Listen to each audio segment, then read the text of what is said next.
Nama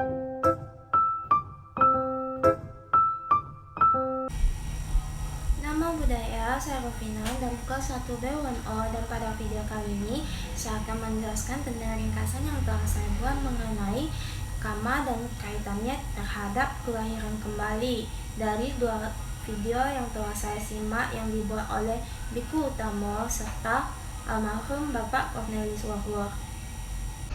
Karma adalah niat melakukan sesuatu dengan niat tertentu merupakan karma.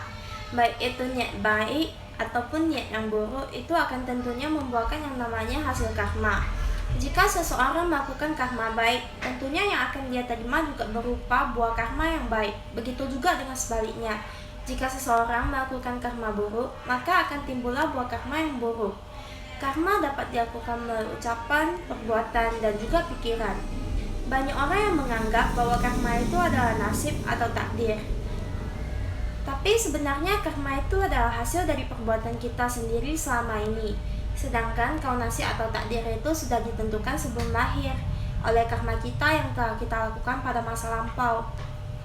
Banyak orang yang mengenal istilah karma dari sisi negatif. Misalnya ketika seseorang menderita, akan dikatakan bahwa itu adalah karma, padahal sebenarnya itu adalah buah dari karmanya. Pengaruhnya karma dalam kehidupannya ini yaitu yang pertama yaitu karma yang melahirkan. Kita terlahir dari orang tua yang tidak bisa kita pilih, namun itu adalah bawaan dari karma kita. Bisa karena cinta dan juga sebaliknya yaitu kebencian. Contohnya seperti orang tuanya pemarah dan anaknya juga akan ikut menjadi seorang yang pemarah. 2. Karma yang mendukung. Misalnya, orang tuanya berpenampilan elok dan pintar, dan anaknya juga berpenampilan ganteng atau cantik, serta itu melakukan hal yang mendukung. Yang ketiga, karma yang mengurangi. Contohnya seperti lahir di keluarga yang pintar, penampilannya bagus tetapi perilakunya buruk. Perilaku itulah merupakan hal yang mengurangi. Yang keempat adalah karma yang memotong.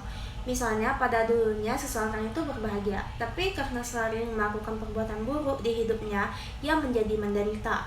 Begitu pula dengan sebaliknya.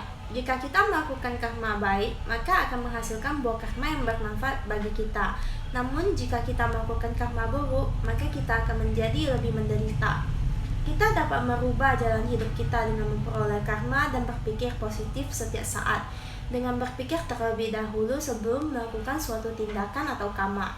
Kejahatan dalam pikiran memanglah sangat susah untuk dihindari, karena pikiran merupakan dasar dari ucapan dan perbuatan. Jadi, agar kita terhindar dari pikiran dan pandangan yang tidak benar, maka kita harus menanam kata-kata baik seperti semoga semua makhluk hidup berbahagia di pikiran kita. Begitulah kita bisa mendapatkan kebahagiaan dengan melakukan kebajikan sebanyak-banyaknya. Kebodohan batin menyebabkan ketidakmampuan untuk mengetahui kehidupan lampau kita. Kelahiran kembali dapat ditelusuri bisa dicapai oleh orang yang mempunyai meditasinya tinggi pada kehidupan lampau. Jadi di kehidupan ini ia bisa mengingat tentang kehidupan lalunya di masa ini. Seperti dengan menggunakan meditasi samatha, dan kemampuan ini bisa menghilang seakan usianya berjalan. Lewat hipnotis regresi juga, seseorang bisa dibawa untuk melihat masa lalunya, namun tidak semua orang dapat melakukannya.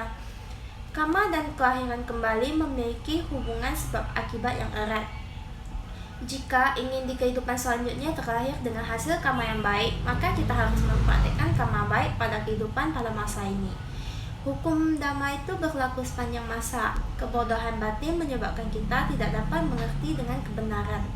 Buddha memberikan ajaran kepada para makhluk adalah agar kekotoran batin mereka bisa menghilang dan mencari kebijaksanaan mereka, bukan untuk mencari pengikut saja.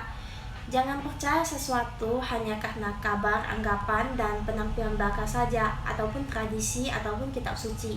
Namun setelah kita telah menanamkan kebenaran, kita dapat menemukan jalan hidup yang sesuai untuk hidup kita.